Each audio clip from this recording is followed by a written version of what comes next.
السلام علیکم ورحمۃ اللہ وبرکاتہ۔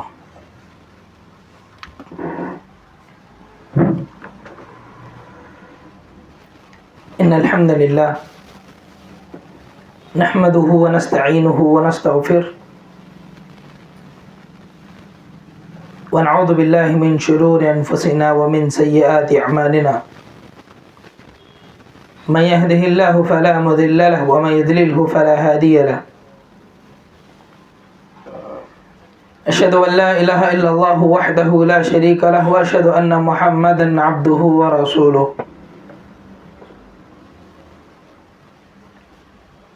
فأعوذ بالله من الشيطان الرجيم بسم الله الرحمن الرحيم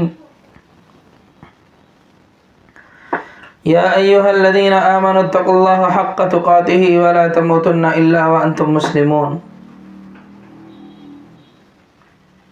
يا أيها الناس اتقوا ربكم الذي خلقكم من نفس واحدة وخلق منها زوجها وبث منهما رجالا كثيرا ونساء واتقوا الله الذي تساءلون به والأرحام إن الله كان عليكم رقيبا يا أيها الذين آمنوا اتقوا الله وقولوا قولا سديدا يصلح لكم أعمالكم ويغفر لكم ذنوبكم ومن يطع الله ورسوله فقد فاز فوزا عظيما أما بعد فإن خير الحديث كتاب الله وخير الهدي هدي محمد صلى الله عليه وسلم وشر الأمور محدثاتها وكل محدثة بدعة وكل بدعة ضلالة وكل ضلالة في النار. قال الله سبحانه وتعالى في كلامه المجيد بسم الله الرحمن الرحيم وأنفقوا مما رزقناكم من قبل أن يأتي أحدكم الموت فيقول رب لولا أخرتني إلى أجل قريب فأصدق وأكن من الصالحين. عن أبي هريرة رضي الله تعالى عنه أن النبي صلى الله عليه وسلم قال ما من يوم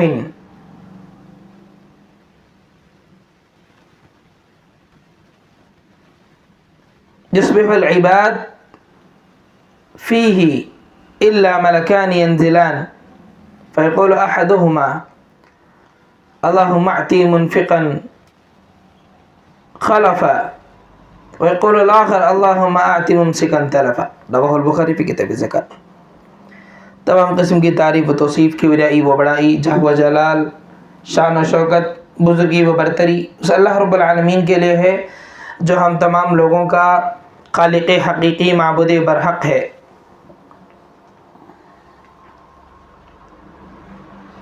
بعدہ درود و سلامتی کا نزول ہو تمام انبیاء کرام علیہ الصلاۃ والسلام پر، بالخصوص میرے اور آپ کے آخری نبی تاجدار مدینہ آمینہ کے لال جناب محمد رسول اللہ صلی اللہ علیہ وسلم پر. اللہم صلی وسلم علی نبینا محمد صلی اللہ علیہ وسلم.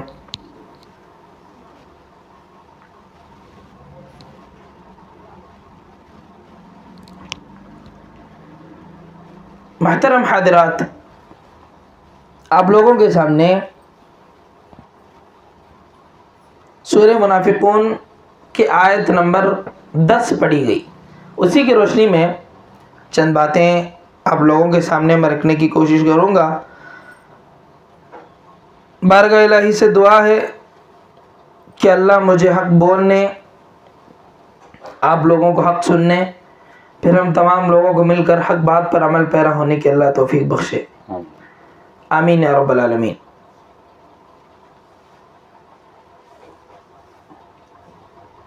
پیاری ماں اور بہنوں، جو آیت کریمہ پڑھی گئی سب سے پہلے ہم اس کا ترجمہ جان لیتے ہیں. اللہ نے فرمایا وَأَنفِقُوا مِمَّا رَزَقْنَاكُمْ، جو کچھ ہم نے تمہیں دیا ہے اس میں سے تم اللہ کے راستے میں خرچ کرو. من قبل ان یأتی احدکم الموت، تمہارے موت کے آنے سے پہلے اپنا مال اللہ کے راستے میں تم خرچ کرو. فیقول رب لولا اخرتنی الی اجل قریب، کہیں مسئلہ ایسا نہ ہو جائے کہ ایک آدمی مرنے کے قریب آ جائے تب وہ اپنے رب سے بولے لولا اخرتنی الی اجل قریب، اللہ تو مجھے تھوڑی سی مہلت دے دے، فاصدق، میں صدقہ کروں گا، واکن من الصالحین، اور نیکوکاروں میں سے ہو جاؤں گا، نیک بندوں میں سے ہو جاؤں گا۔ اس آیت کریمہ میں مجھے اور آپ کو بہت سارے اسباق ملتے ہیں۔ تو چلیے سب سے پہلی چیز یہ کہ اللہ رب العالمین نے اس آیت کریمہ میں مجھے اور آپ کو خرچ کرنے کا حکم دیا، پہلی بات۔ اور اس میں دوسری بات یہ ہے کہ اللہ نے فرمایا کہ مما رزقناکم، جو ہم نے دیا ہے اس میں سے تم دو۔ تو گویا آدمی اگر اپنا مال اللہ کے راستے میں خرچ کر رہا ہے تو یہ کوئی فخر کی بات نہیں ہے۔ اللہ کیا بول رہا ہے؟ جو کچھ ہم نے دیا ہے تم دوبارہ اسے ہمارے راستے میں خرچ کرو۔ تو گویا کوئی بندہ اپنا مال خرچ نہیں کر رہا ہے، جو اللہ نے دیا ہے بس اسے اٹھا کر کے اس میں سے کچھ اللہ کے راستے میں دے رہا ہے۔ تو اس سے کیا بات معلوم ہوئی کہ اگر کوئی کروڑوں روپے بھی اللہ کے راہ میں خرچ اگر کرتا ہے تو اسے اس بات کی اجازت نہیں ہے کہ وہ فخر کرے کہ وہ کروڑوں روپے اللہ کے راہ میں خرچ کر رہا ہے۔ کیوں؟ کیونکہ وہ مال اللہ کا ہے۔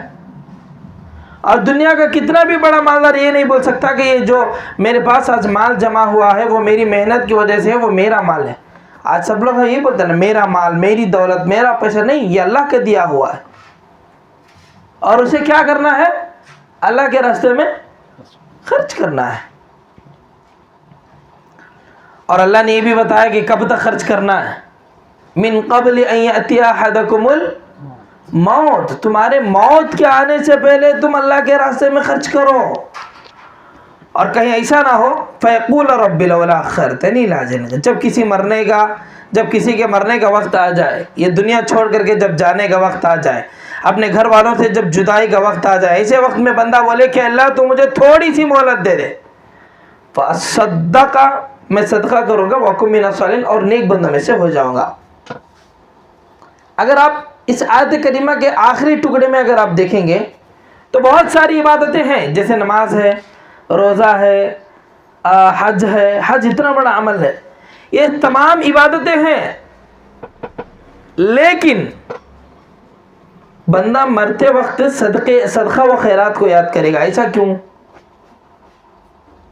اللہ بندے سے بندہ جو ہے اللہ رب العالمین سے یہ نہیں پوچھے گا کہ اللہ مجھے 2 رکعت نماز پڑھنے کی مہلت دے دے، مجھے ایک بار حج کرنے کی مہلت دے دے، 1-2-4 روزے رکھنے کی مجھے مہلت دے دے۔ نہیں، بندہ کیا پوچھے گا مرتے مرتے؟